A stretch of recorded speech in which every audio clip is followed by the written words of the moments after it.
Hello, everyone, and welcome. I'm Katie, and I want to thank you for joining us virtually. Today's presentation, How to Start a Career in Cybersecurity, is hosted by the online cybersecurity programs at St. Bonaventure University. We're very excited to have a speaker group today with a diverse mix of cybersecurity experience and backgrounds that they'll leverage as they talk about career pathways and their experience in this field. We have a robust discussion planned, so we're going to go ahead and get started right away. Before we jump in, though, I do want to go over a few quick housekeeping items. So you are in broadcast-only mode. That means that you can hear us, but we cannot hear you. During this event, please feel free to type in your questions into the question and answer box as you think of them, and we'll be sure to save time for those at the end of the presentation. I also want to note that the presentation dashboard in front of you is very adjustable. So in the media player, where our live feed is displaying, you can drag that window to make us larger. You can also adjust the volume and the size of the slides. And then finally, we are recording this event. So you'll be able to come back in at any time if you want to view this again, or if you'd like to share it with a friend. So with all of that out of the way, let's go ahead and take a look at our speakers for today's webinar. Our moderator today is Pooya Gatbi, from the Interim Program Director for the Cybersecurity Programs at St. Bonaventure University. A native of Australia, Pooya has focused his career on security, including software security, cloud security, network security, penetration testing, identity and access management, and most recently, privileged access management, or PAM, most primarily in large banks. In addition to his post with St. Bonaventure, he is also a solutions engineer for CyberArk. And then next up, we have Sheetal, who is a senior technical recruiter at CyberArk Software, a leader in the security space.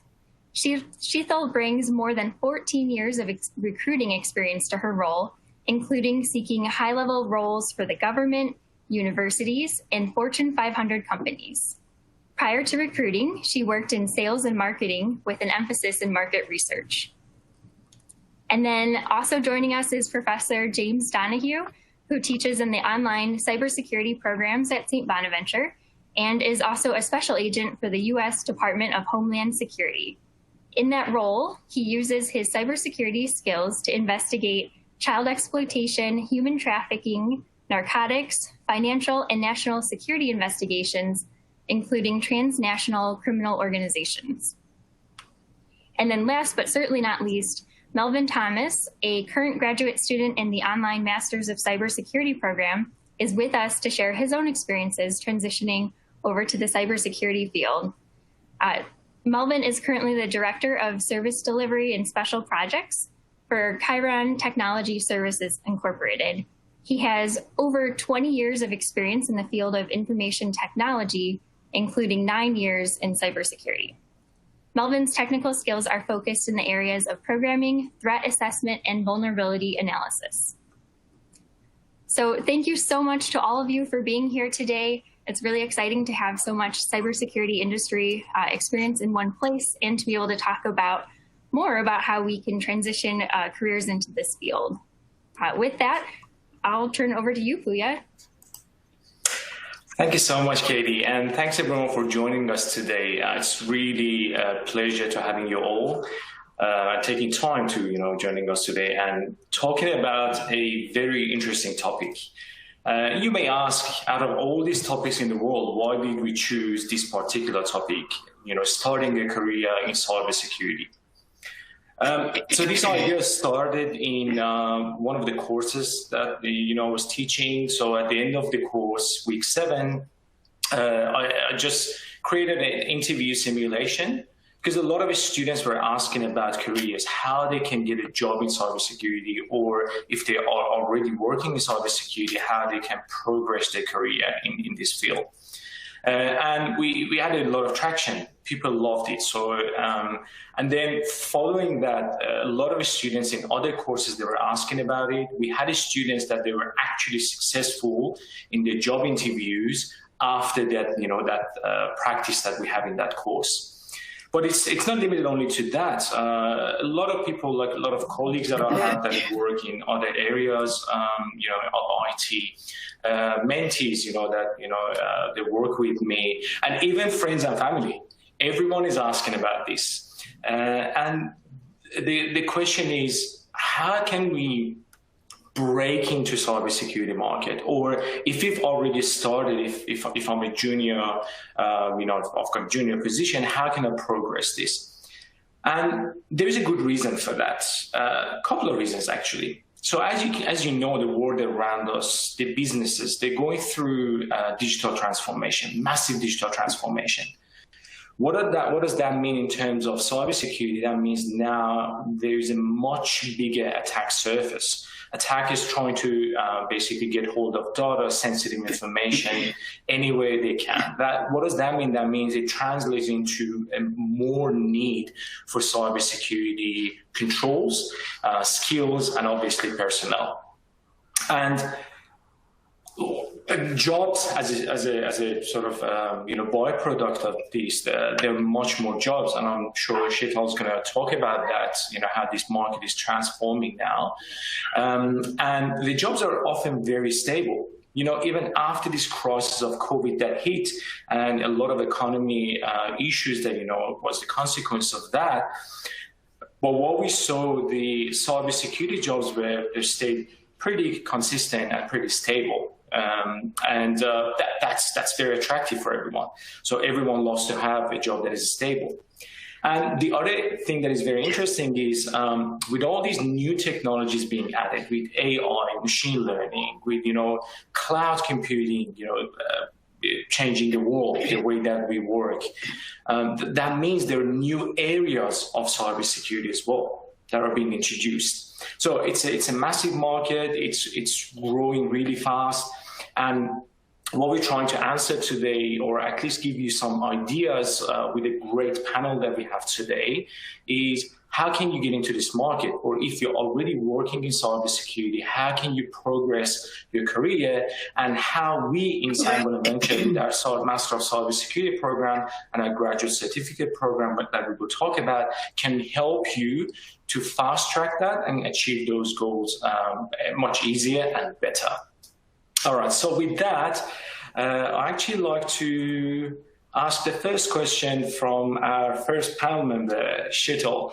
So Sheetal, thank you so much, first of all, for joining us in the panel. You've got extensive experience in recruiting, specifically in cybersecurity, and I know that you have worked across different sectors.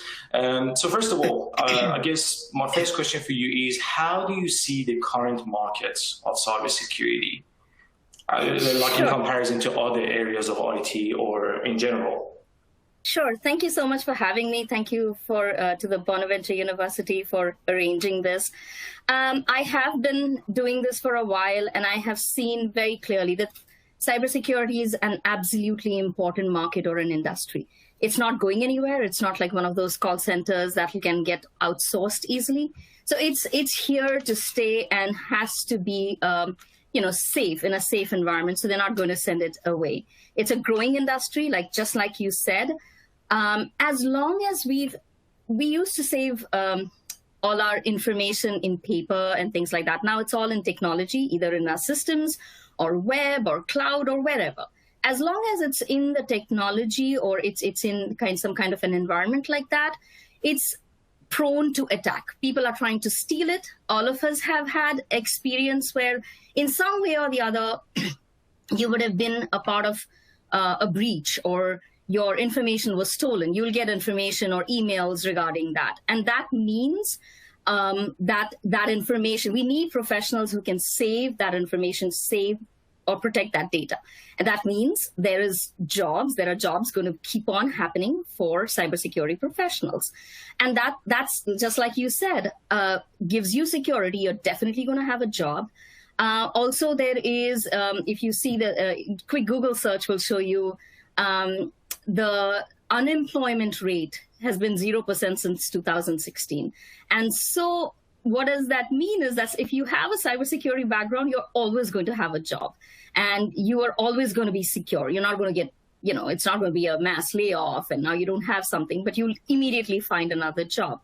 The demand and supply, there's so many jobs out there. They're talking about 3.5 to 4 million jobs and not enough people, which means if you have a background, you're going to get a job. And it also means that whoever is in this industry or in this college or taking a course or doing a certificate program, you're making the wisest investment into your future, not only just a future, but a very secure future in a great industry.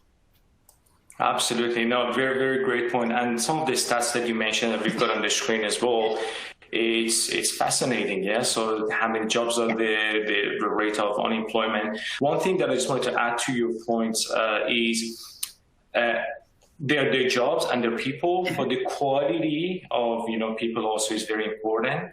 And, the level of education that you have, the level of skills that you have are also important. The more skilled you are, the faster you can grow your career. So I have seen a lot of my students, over time. I had a couple of students, they started their career from zero. They had one of them was working in a car dealership. And then he started cybersecurity, but he was very passionate and was very sort of switched on. In a couple of years, I believe he's been in the industry for around 4 years now. He's a senior consultant. Yeah. In 4 years, and I'm sure you have seen that in the industry. Yeah. So, and the point is, when you try to sort of gain more skills, and the skills that is really required, hands-on skills, and that's how education sector is changing as well. And we will talk about our courses towards the end, but that's where our focus is, trying to sort of have better skills and things that are absolutely required to be successful in these jobs. That's perfect.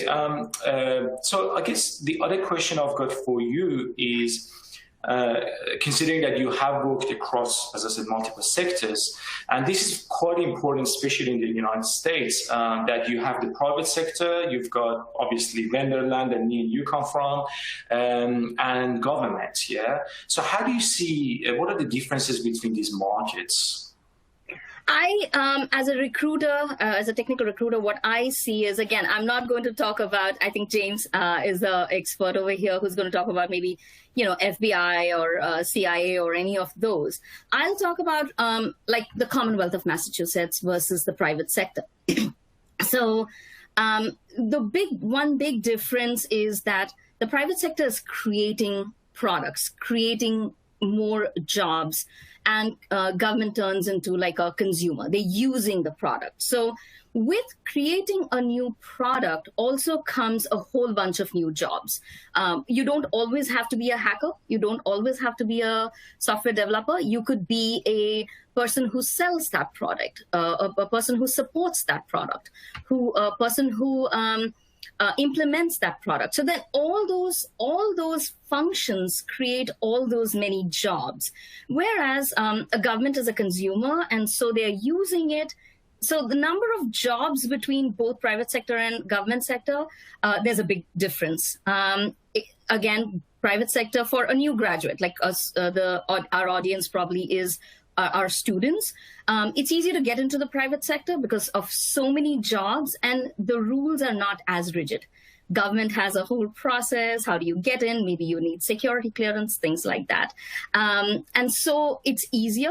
And it's to get your foot in the door and then to grow from there. So that's the big difference that I see between private sector and the government sector. Yeah, that's perfect. No, that's also, and the good point that you mentioned, James. Maybe we continue with you on this question, because I think most of your career has been in government, different areas of government. What are your points and your view on this? Well, yeah, my entire career has been, at least professional career has been with the U.S. government and with the federal government specifically. I've never worked for state or local government, but what I found is that the foot in the door mentality definitely goes a long way in the federal government.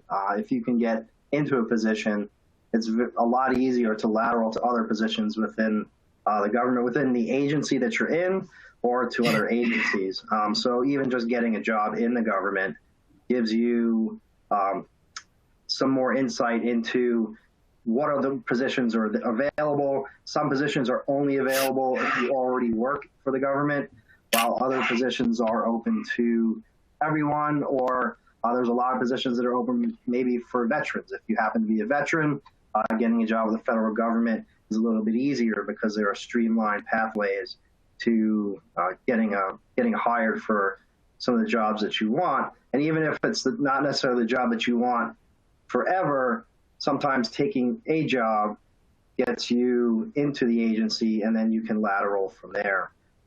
So it's a lot like the private sector, I imagine, but with the federal government, once you're hired, your clock starts, and all of that time counts towards benefits and eventually when you retire someday. So, in terms of, getting a job in cybersecurity with the federal government, now is a really good time. As a matter of fact, I can speak for the Department of Homeland Security, which has many component agencies in it. Right now, DHS is hiring cybersecurity professionals.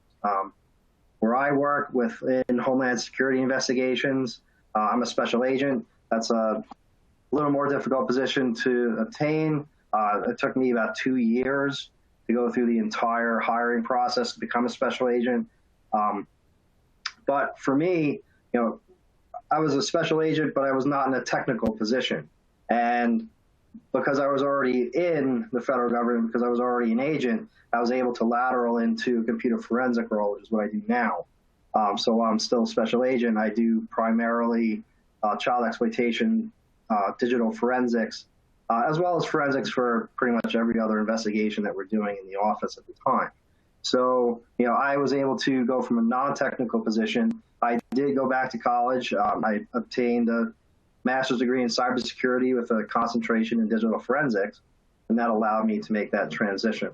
So, when I went back to college to get my degree, I was 47. I know I don't look that old, but you don't. I would have said 20 max. Yeah. there was a little bit of a delay in there though. But no, I was later in life, later in a career. I've been with the federal government for 23 years now, so I had already been in the government for 20 years, and I was able to make that transition into a more technical role in the cybersecurity realm. And forensics definitely does fit within the cybersecurity framework.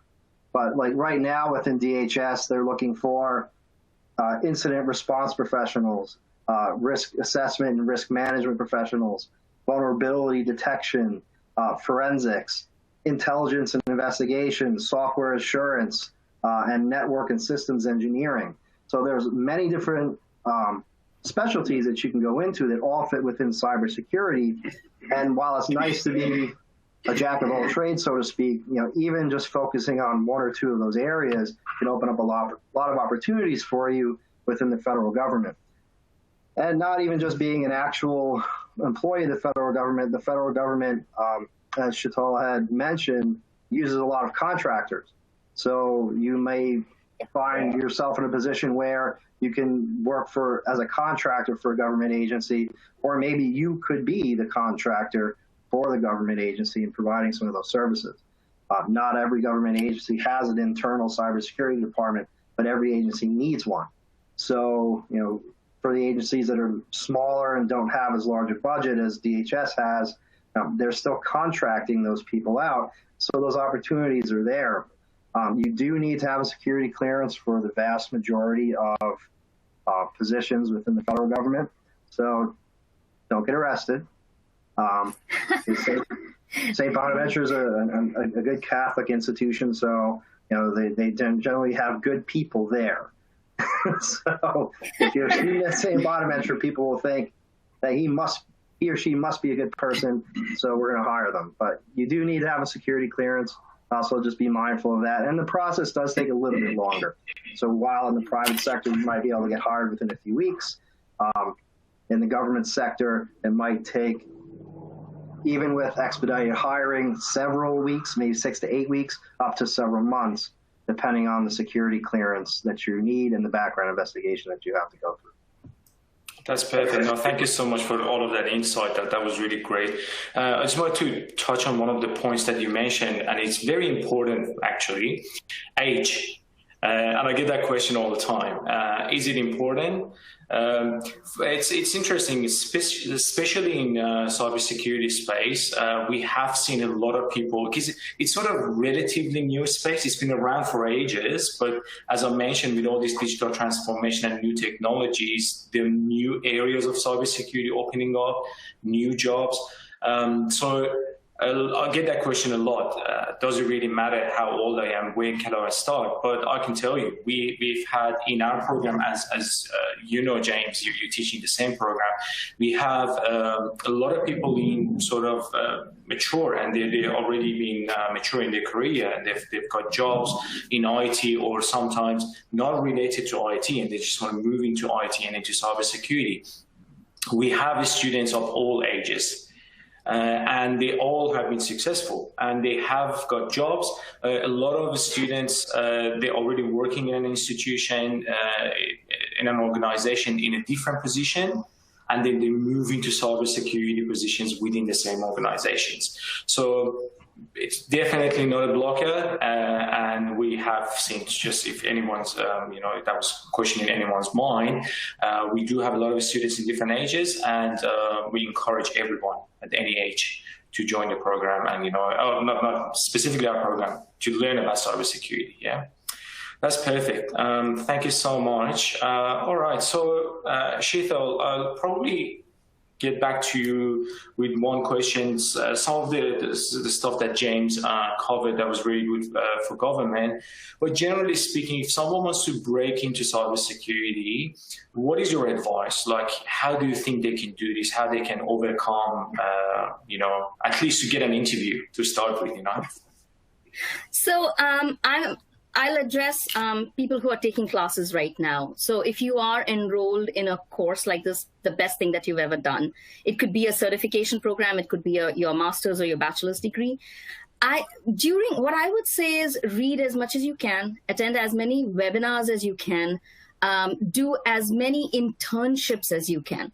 Even a small 2-month experience on your resume will make you stand out better than somebody who does not have that, somebody who's working in a non-cybersecurity or, again, nothing wrong with working at a coffee shop, but you will definitely stand out if you have even like 2 months or 3 months experience as your internship during your college years. So try and accumulate as many years of experience as you can. I would say approach your college, go to your college cybersecurity department and ask them if you can do something, a small project for them, unpaid, paid, it doesn't matter, get something, some experience in your on your resume. This is during your college time. Even at that point, maybe even invite people, cybersecurity professionals, to come to your college and talk about them and have a full connection with them. Connect with them on LinkedIn. LinkedIn is the place to be. Connect with as many information security professionals as you can. Ask them for 15 minutes of their time. They will 9 out of 10 times will give it to you, unless you're like somebody like James who's not on LinkedIn and it's harder to find them. Most people would, especially in the private sector, they would be happy to talk to you, give you some kind of guidance, give you pointers. Connect with all your alumni who are in cybersecurity industry, your professors. Make a big, vast network. So by the time you are out of college, you already have these things lined up. If you are not doing a cybersecurity course, but you're doing something else, maybe you are doing software development, try to show what skills are transferable. Maybe you have attention to detail. Try to show that, saying, I'm very keen, I can find issues very quickly. And that's a transferable skill into this industry, and try to sell that. Those will be the way I think, as a recruiter, I see between two resumes standing out. So whatever you can gather, whatever you can get certified. So whatever you can gather during your college times, that might be the best way to start or get a break. Oh, that's great, Sheetal. It's actually very sort of invaluable having that insider view. When you look at resumes, how do you see the differences? Because on paper, a lot of resumes look very similar, yeah, but like those slight differences, probably make or break. Very good points. Thank you so much for that. I just want to add to that as you mentioned, courses, certification, those are very important.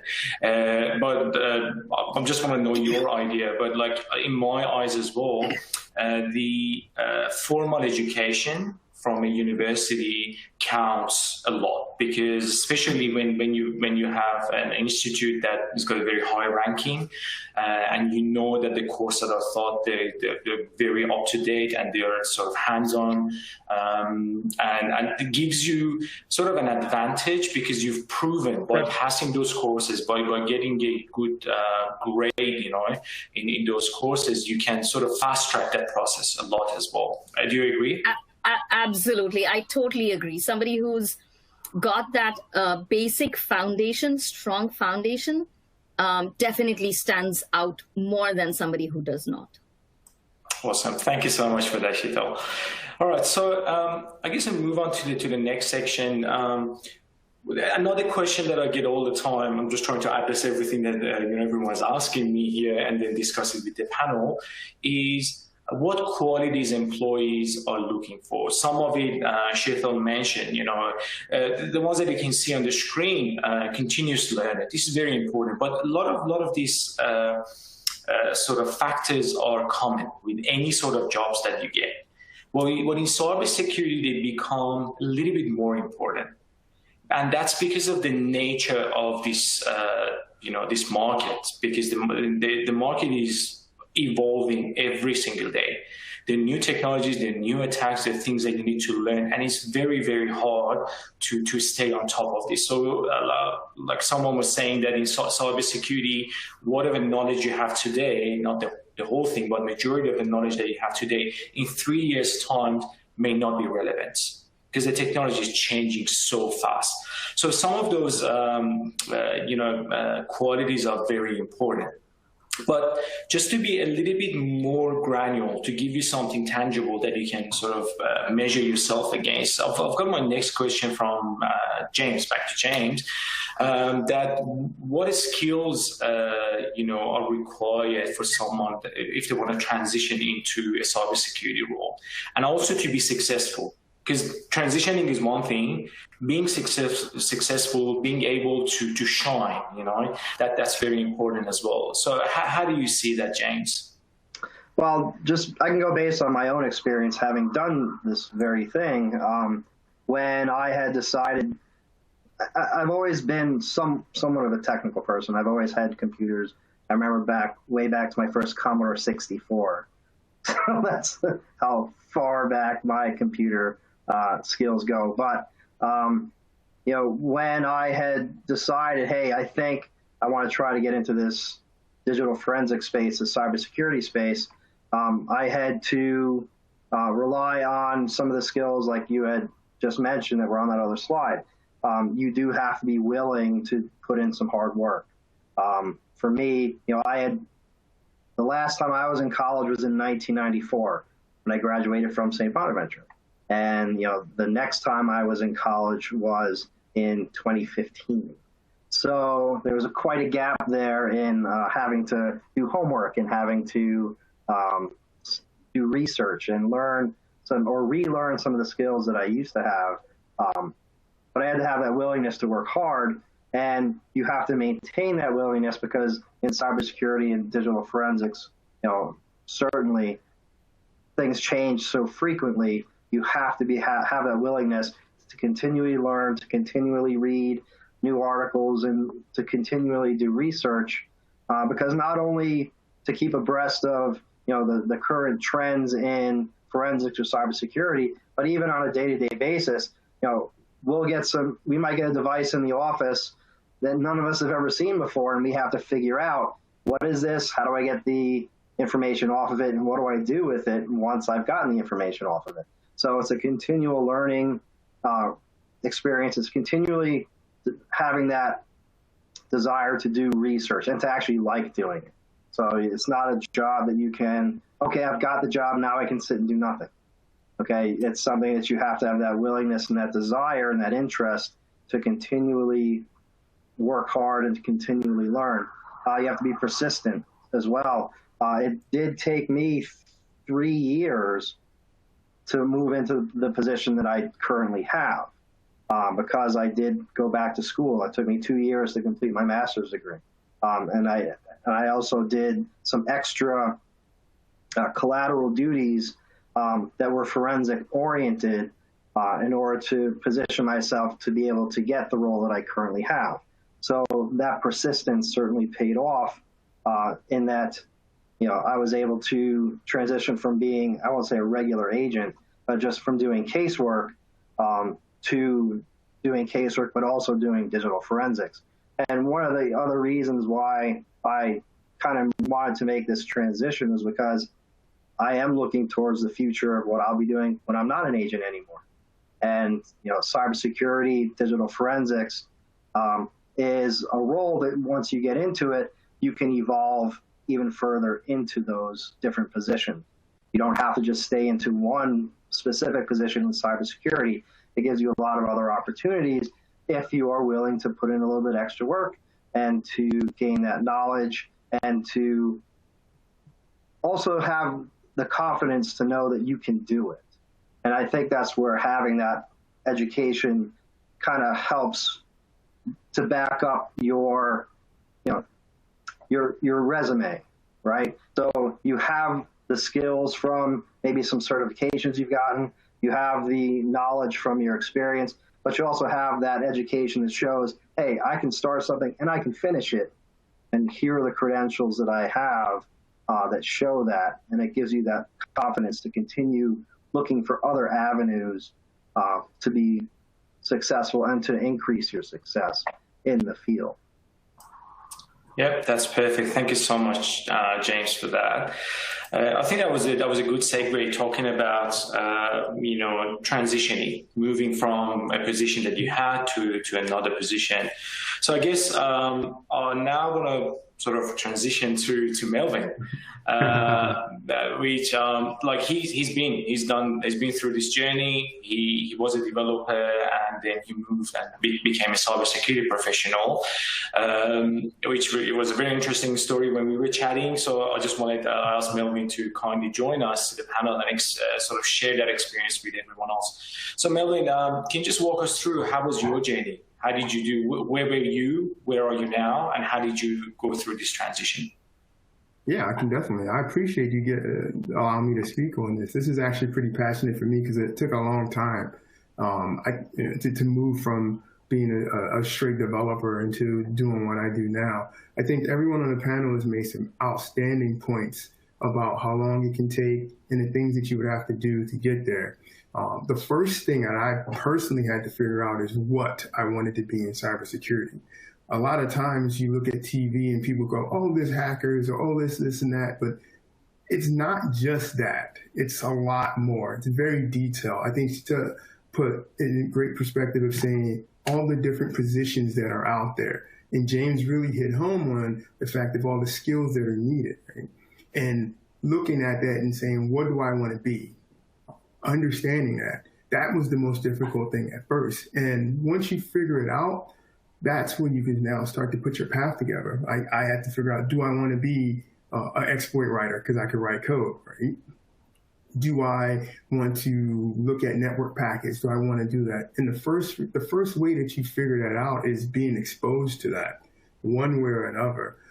I think a point was made earlier on I think you did that, Puya, as well, about the certifications and things of that nature, of going to your local university and finding out and taking classes and things of that nature. St. Bonaventure so far has been really good for me in that, right, in understanding. And I know how another person who doesn't have the same skill sets that I have could actually benefit from something like that.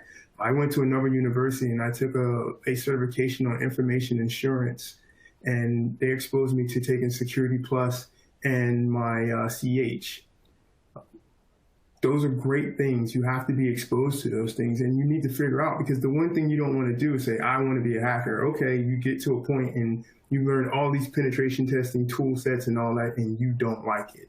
That's the worst feeling. So that would be my first thing. And when I figured out what I really wanted to be, it was an easier transition. Now, it wasn't a direct one. So what I ended up doing was I was recruited by SAIC to become a developer for them at that time.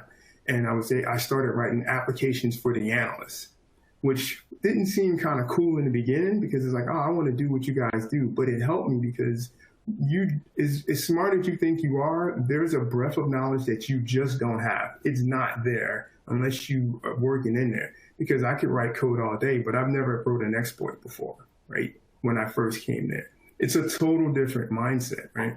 So I wrote a bunch of what we call common object pictures or COP tools for analysts of ingesting a bunch of data here and there and understanding what they were looking for, why they were looking for it, and developing those skills alongside of going to school and gaining those skill sets there. So I've studied and I've taken SANS classes. I've studied forensics, things of that nature. And eventually it led me to get my first job in cyber as a mobile device forensic person. So what we were doing on that contract was actually pretty cool because we take apart cell phones and understand how they worked from a cyber perspective and vulnerabilities and things of that nature. And you start pretty high and you start to work your way lower and lower into the weeds, which is actually pretty cool. So it led to me now being a full-fledged vulnerability analyst where I can be dropped into an environment and figure out what the problem is. If there's attack, discover what the attack is using my forensic skills, reverse engineer anything that needs to be reverse engineered if we have to. And also now be able to put defensive together because I understand both offensive and defensive strategies. And that's really what, when you start to look and say, are you going to be a jack of all trades? No, but you're going to gain a lot of those things by each step that you're doing. It's something as simple as learning where in the registry to find where auto run is, right? Well, and from a forensic perspective, will now lead you to being able to know when you go on in your incident response, which you spoke about before, what are some of the first common things that I look for? What are the tool sets that I should start to use? Those are really important. And once you develop that skill set, and you talked about transitioning to different ones, right? Your first job may not be you hunting a hacker in the way that you think it would be, but it may be you reviewing logs and understanding what these protocols look like when they're over the wire. And those are really important, right? So when you go through your first Wireshark class and you're typing in what TCP this and all that stuff, right? And learning what your ports and protocols are, it may seem very trivial in the beginning, but it's something that you really need. Like, I don't even look those things up anymore. I'll just look at it and be like, okay, I can tell. I can tell what layer 3 tunneling, layer 2 tunneling looks like in a Wireshark capture. I know what malware looks like when it sits in memory and it actually starts to beacon back to a C2, right? I know what those things are. I know how to look in memory and then reverse engineer how actually an EXE will be hidden inside a memory space that you would never know, right? Those are the things that you start to develop in there. So for me, when I'm looking at people and hiring people at my job, I actually do the interviewing and stuff as well with my organization. You talked about the skills that you mentioned, and I think James even hit home on this as well, of being diligent. I ask 2 questions to people, and there's no really wrong answer unless you don't answer them. The first question is, where are you going to be in 5 years? And the next one is, what do you do to stay current in the industry? Right? You could tell me I read ARS Technica, I go on GitHub and read all those things. Those things are important to me, right, for when I'm hiring.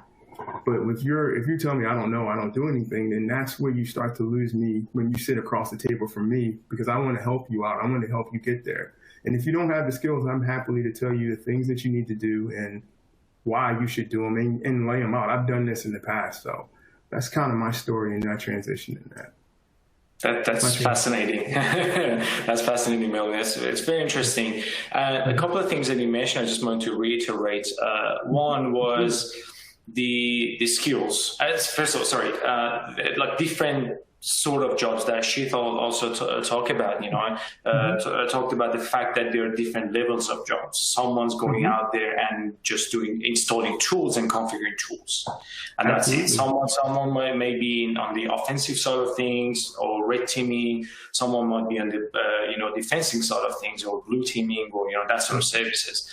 So there are all this spectrum of jobs that might be there, and you just have to gauge, your interest and see where you fit. As you mentioned, like you had that tendency to go towards initially probably more around the development side of things, and then got into the attacking side of things as well.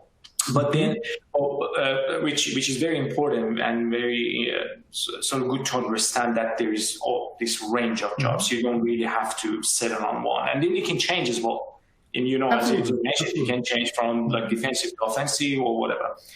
But what the other thing that you mentioned, you're talking about Wireshark and all those basic things. One thing that is very important, and in my experience in the field, I've noticed coming across different professionals in cybersecurity is when you're dealing with people, the more fundamental skills they have, the more confident and the better they are.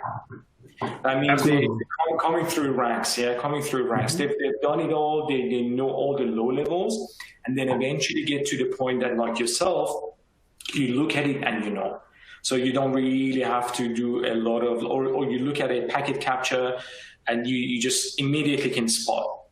But for someone that probably is not there yet, it may take more time. But what's important is learning all those fundamental skills. And when, this Master of Cybersecurity program in San Bonaventure, when Dr. Hussain was sort of creating this program originally, and we were talking about it, one of the original intentions of the program was making sure all of those foundations are covered properly. So students learn, and you have been in the program and you know what I'm talking about exactly. And then we're going to go to Marcus and talk about the program more in detail.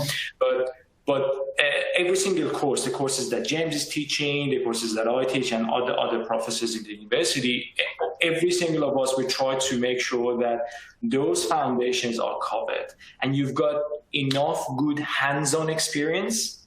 So when you go to work, you can actually put them into practice. So that brings me to the next question for you, which is obviously going through the program. You're not an amateur. You're not trying to get into cybersecurity. You're already working in this space. So how does this program is helping you? Because it's interesting. We talked a lot about how someone entering this market, how can we help? Well, what about someone accomplished like yourself? How does it help you? Right. So for me, I'm really big on planning and goals and things of that nature. So when I mentor someone, we actually establish what that plan is, and then I do something called reverse engineering your goals to actually set a pathway to what you want to do. When I did that for my own self, it was, what do I want to do to now become? I want to do more leadership. I want to be in a C-type role, right? I want to be CTO, CSO, things of that nature. So what are the things that I need to accomplish? One, I knew I needed to develop more of my soft skills, right? And I think formal education actually does help in that area, right? Of saying, hey, a lot of times when you're really technical, and I've caught myself, you're full-fledged, just right in the middle of it. Everything is technical, but you have to understand that someone probably doesn't understand what the heck you're talking about, right? There are times when I'm speaking and you start talking and you're like, oh my God, what is this? And like, I don't know what you're talking about. So you need to learn how to take that take those skills and be able to converse it from down to your low-level analyst to your CTO, right? And that's kind of some of the things that we're starting to learn how to do in that aspect. Also, I need the masters to compete in that area. Right, and you're not going to get calls for jobs at these C-level type organizations without the years of experience and the degrees that show that you have the discipline to complete things. So that's really what it is for me. And I'm going to learn things, right? You're always learning. The one thing you can never stop doing, and I think James really hit that on the head, was you can't stop learning in this industry, especially things change every day. I mean, I learned something new today when I was actually working. I didn't think you could do something today. Right, and some hacker taught me that you can do something today. So I now have to go back and understand that and like, why did this person do this? And what else can I learn from this, right? Because now that person is giving me a blueprint to learn something new. What else could be done with this type of knowledge that I know? That's perfect. Thank you so much for that feedback. Yeah, 2 points that you raised, really important. One, I'll start with the last one that you mentioned. Like we talked, throughout the session about the fact that technology is always changing. Yeah, and it's so changing so fast that when we develop courses, every single semester we have to go back and we have to refresh courses. And that's how fast it's changing. So Katie is from KeyPath, so we work with KeyPath Education to sort of develop courses. And every single semester and every single sort of release of the course, we have to go back and change it. That's how fast it's changing. That's one aspect. The other thing that you touched on is very, very important, soft skills. Very important. Like I myself, I had to learn this, like, because I was very technical as well. Like I had the technical blinkers on and I had to sort of learn. So one thing that we do in our courses, which is interesting, we've got a lot of collaboration.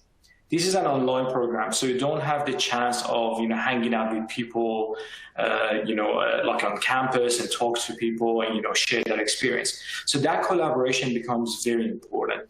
And how we do that, and you know that because you're doing the courses, is through our discussion boards, like the discussions that we have every week, and different points of view. And learning how to deal with them, with that, learning how to respond. Sometimes we have to record videos. For some of our assignments, we have to record videos. It's challenging for some people. It's challenging, yeah, because they've never been recorded before. But we develop in those skills, so it's not only purely technical. We also, care about that soft skills part, being confident to be able to present. Sheetal can tell you, we work in vendor land. It's extremely important, but not only there, like in any sort of industry that you work, it's very important. Thank you so much for that view. With that, I just wanted to give 2 references for everyone to go and have a look. We talked a lot about the career, about the skills. 2 links that will be in the recording. You can go to those pages. One is basically from uscert.gov. So this is an interactive tool. You can go and see all of these different positions. You can choose one, and then it can tell you from what positions you can sort of transition into this particular cybersecurity role, and where you can go from there. And it's sort of been categorized in different areas. That's a really interesting one. I encourage everyone to go and have a look. The other one is from cybersec.org. So these are all publicly available websites, yeah? So this one is also very interesting. Like you select any of those sort of jobs at different levels, and it tells you what sort of skills you need, from networking, from software development, engineering, forensics, any of those sort of skills. And then you will see what combination of those skills you need to have for those jobs. At the top, I don't have a screenshot, but there's an interactive map. That interactive map can show different states of the United States, and then you can see what sort of jobs are there, what are the average salaries of those cybersecurity jobs there in those states, which is I found it very interesting to have a look, because it's very hard to sort of find those information online. All right, so with that, we talked a lot about, our program. Obviously, I'm focused on the master's program and the graduate certificate program that we have, but we do have a bachelor's program as well. Just to give you a good overview of the whole program and what do we offer, I just wanted to ask Marcus, who is from an admissions team and is an expert in this area. So I'll hand it over to you, Marcus, to talk about the university itself and also the programs. And then after that, we're going to go and to Q&A. We've got a bunch of questions and we're going to talk about them. Over to you, Marcus. Excellent. Thank you, Puya. I think talking about the university itself is very important. Obviously, this is an online program, but I think having a physical institution behind it is highly important. As you can see here, just recently we were ranked number 6 in the North in best value schools by the U.S. News and World Report. I think that speaks highly of our combination of tuition and also our curriculum. especially with the program like this, it's important you understand what you're signing up for. A lot of degrees carry the same designation, right? Master of Science in Cybersecurity, but their goals could be different in terms of, what they're looking to focus on. As Puya mentioned, we're very much focused on technology, on the technical aspects, improving, your hands-on, ability. Other programs might focus more on governance, compliance. So that's definitely something you want to make sure that, your program that you're looking for, has what you want in it. Our faculty, as you can see, very diverse. All of them are active professionals, in the field. I think that's important. As they mentioned, networking opportunities and things of that nature stand out very highly in this field. So, make sure you enroll in our program, you're establishing those connections with your professors, with the faculty. They also brought up certifications. Absolutely. Staying current in this field is key. So that's not something we overlooked as a program as well. And I highly advise any student who enrolls in our program to take advantage of discounts and benefits we offer through a few different entities, whether it's the Cisco Academy, the Electronic Commerce Council, or CompTIA as well. We also have a research center here on campus dedicated to cybersecurity. It's the Western New York Cybersecurity Research Center. It's where our faculty work on active projects. We also have a student-ran security operations center there that works directly with the state of New York to provide 24/7 monitoring and defense to some of their networks. And one thing I'd actually like to add to that is, it's not on your slide, but before COVID disrupted everything, I've also been working on a regional forensic lab that the local law enforcement agencies are partnering together to provide forensic services to the local agencies, but also there'll be slots for St. Bonaventure students within that forensic lab as well. Excellent, excellent. Now, That's great.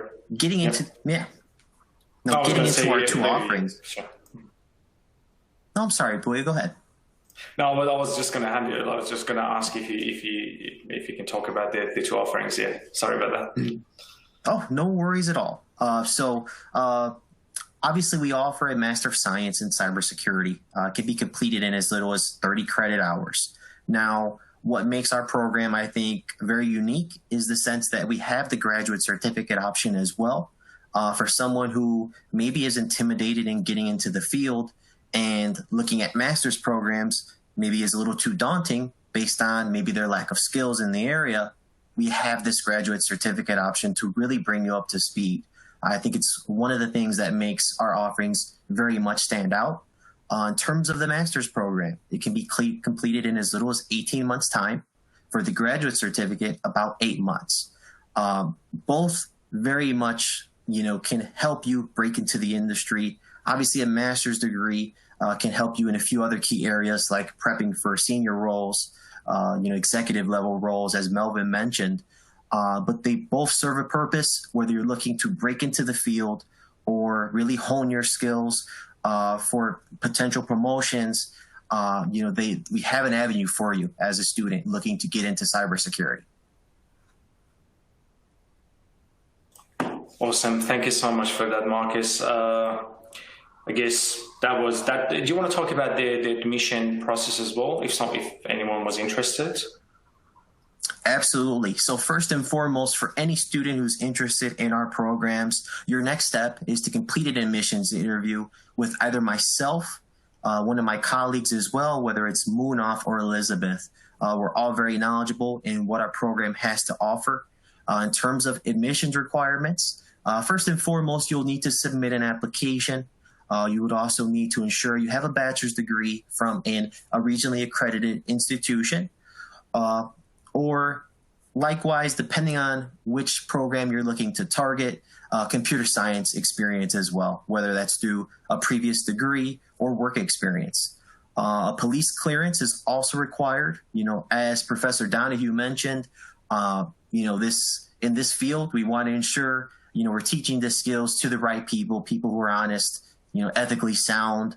Morals are correct, obviously. So with that being said, we do require that police clearance. And then there's no GRE or GMAT exam required for admissions. If you're not familiar, that's a business exam you would have to take that can be required by some schools, which it's not for this program in particular.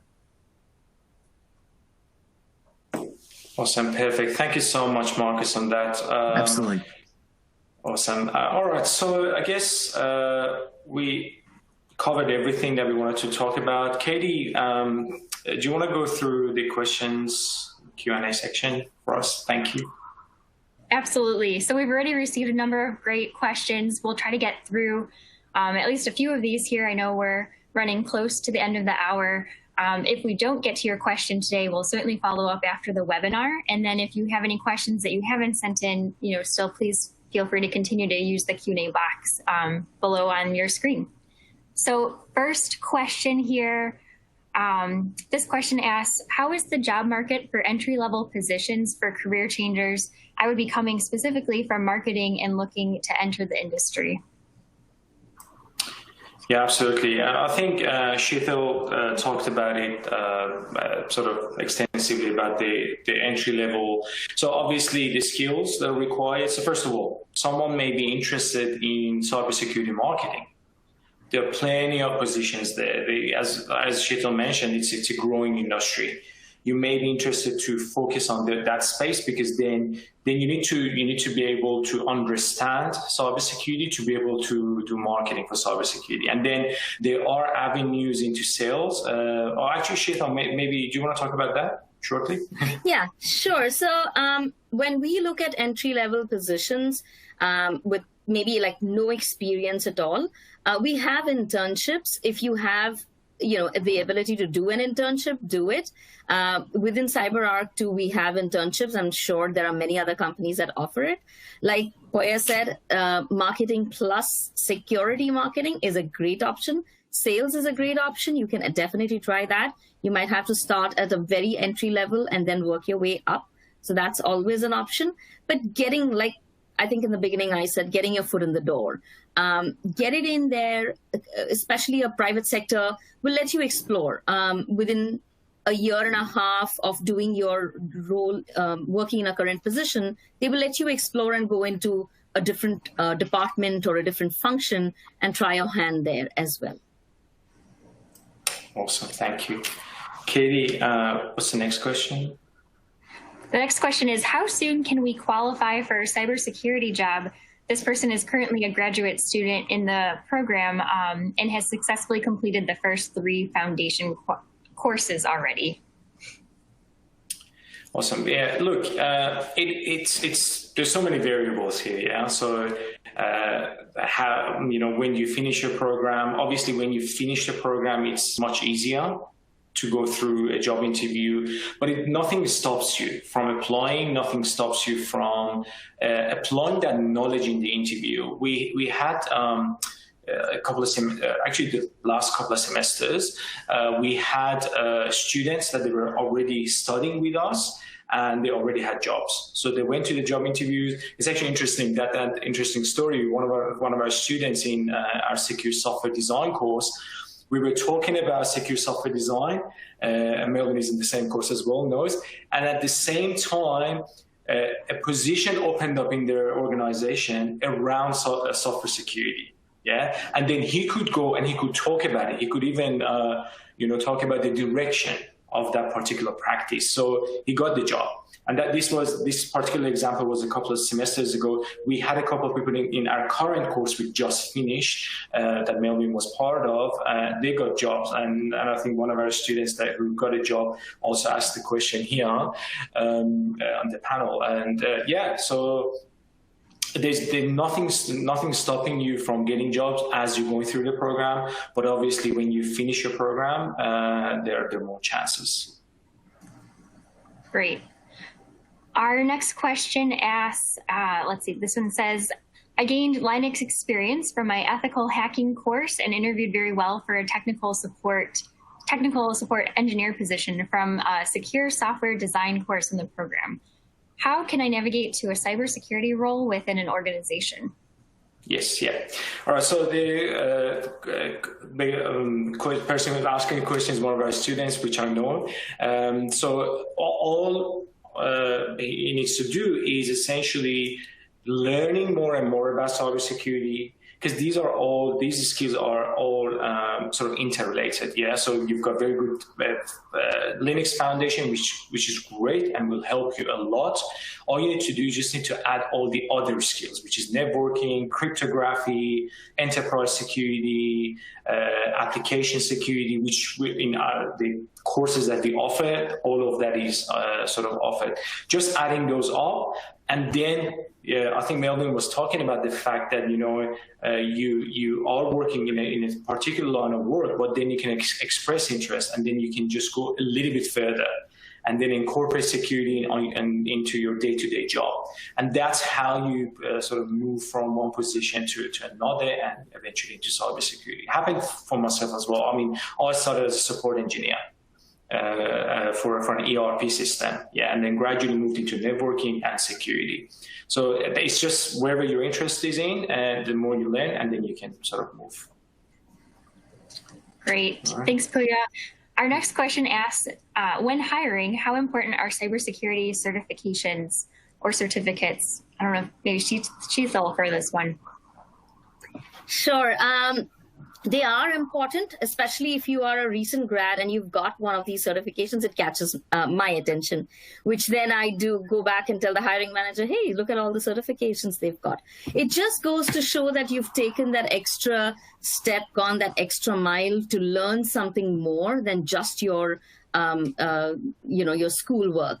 And getting a certification also shows that you've learned or qualified a little bit more than maybe 3 other resumes that I'm looking at which don't have certification. So yes, definitely work on it, learn it, and get it. It really helps take you one step in comparison to your classmates. One thing I could probably add to that also is that when you're looking for jobs, at least in the federal government, a lot of cybersecurity positions or a lot of computer-oriented positions require some basic certifications like CompTIA A+. Right? So if you don't know where to start, get the A+ certification, because there are a lot of jobs that require that as part of the position.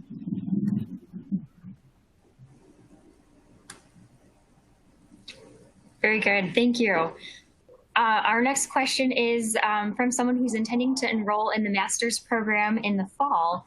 This person asks if you have any suggestions or recommendations for books or resources that they might look into in the meantime.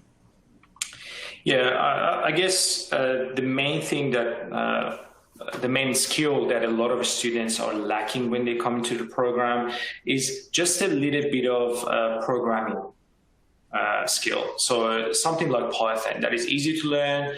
That's probably something that's very useful, and you will see across multiple courses those programming skills are required, because eventually, if I want to explain why, eventually everything is software. Although we talk about security, but everything at the end of the day is software. That's why we need a little bit of programming to be able to apply those security knowledge. So that's the area that a lot of students, need to work on before they get into the program. Everything else from a security point of view is fully covered in our courses. So we typically, all the courses are designed to cover all the bases in the first couple of weeks.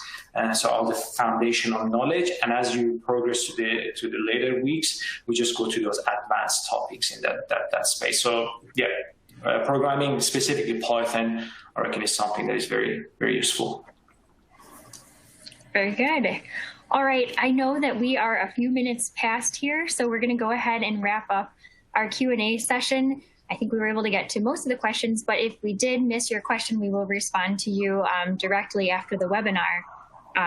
We want to go ahead and thank all of you for joining, and especially our speaker panel. So thank you, Pooya, Sheethal, James, Melvin, and Marcos, so much for being here and sharing all of your experiences.